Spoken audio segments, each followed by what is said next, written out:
assume the question is more directed towards hardware-based startups. Is that correct? So when I'm looking at a hardware-based startup, so what are the key factors or what are the challenges when looking at such a startup? I think, we talked a lot about IP. So IP is one aspect of deep tech hardware startups. I think the other aspect that, and I think Olaf was also in this call, would agree is that, when we look at hardware, especially the scale up going forward, is a point that we deeply look into, meaning that if you have a hardware and you're selling it for €1 million a piece, and it's a B2B business, and you have to place one machine, and another machine, and another machine, which is typically the case in hardware as startups, it's an extremely difficult scale-up story. So then the question is, does that make sense?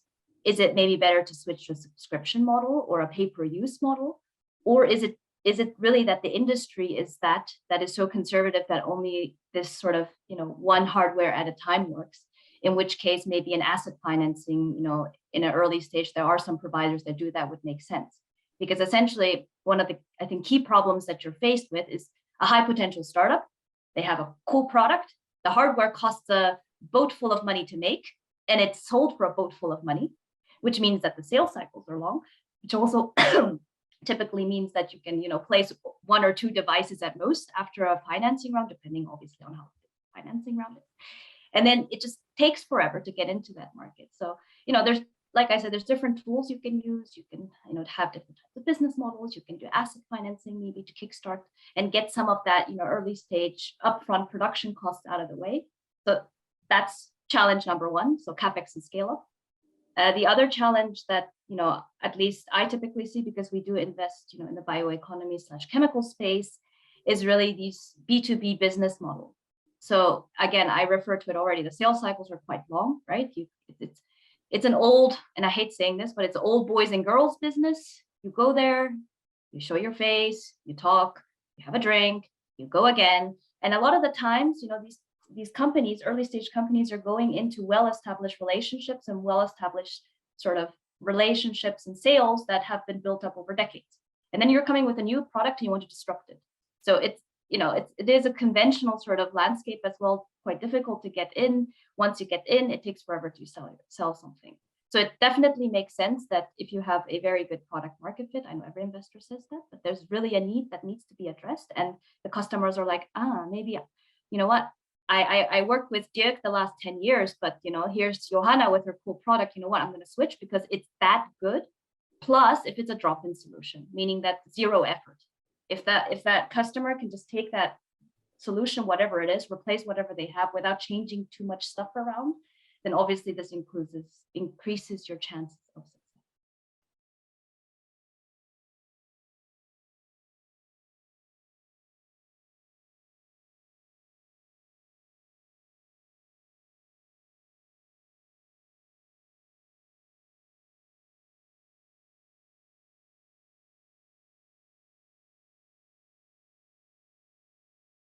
So we look at end market, obviously. So how big is the future market going to be? I mean, Dilek is looking like this. He's a business angel. He probably does the same thing. What also helps is, well, it depends on how early or late stage you are. I guess some sort of commitment, LOIs, offtake agreements. If I buy 1 machine, if it works, we'll buy 5, that kind of agreement. Yeah, and basis of that, we usually calculate returns. How many machines will be sold when? I mean, it's like everybody else does on an Excel sheet. So when is the next machine or machines going to be sold? For how much returns do they generate? Do they generate reoccurring returns? If we're talking about some sort of, service that can be added on top, or a software module on top, which is, by the way, much more attractive than only hardware. Going forward, okay, 5 years down the line, 6 years down the line, when do we see an exit? With whom? What are typical transactions that have happened in this field? How have the exit values been? And then you calculate it back. And then you try to see, okay, if I invest this much for valuation of this, then I'm expected to make a return of X, Y, Z. It's like everybody else does, I think. There's no magic pill. Sorry.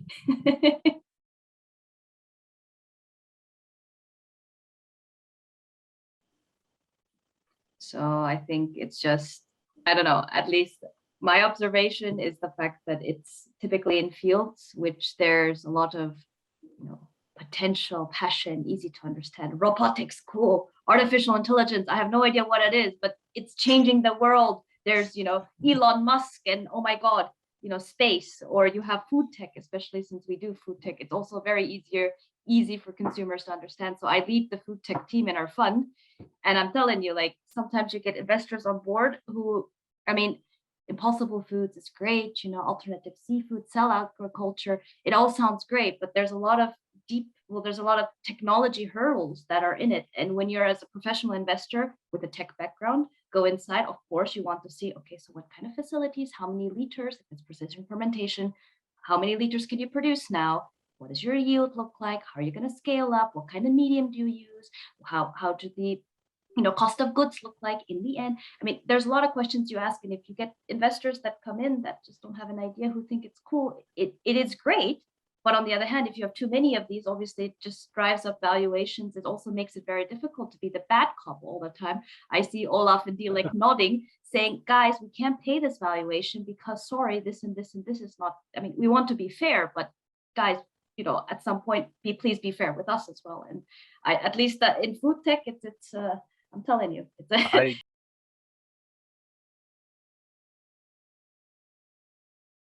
you yeah. pass on a lot of deals if it doesn't make sense.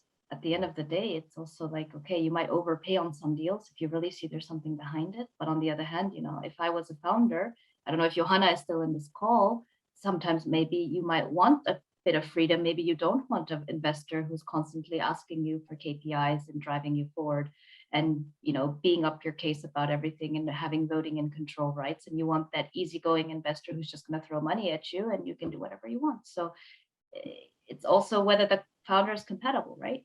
I mean, if they want absolute freedom, smart money, okay, we say smart money because we're on the investor side, but on the founder side, they want freedom and they know what they're doing, obviously. So, it's whether you're compatible or not. And if you're not compatible, then we pass.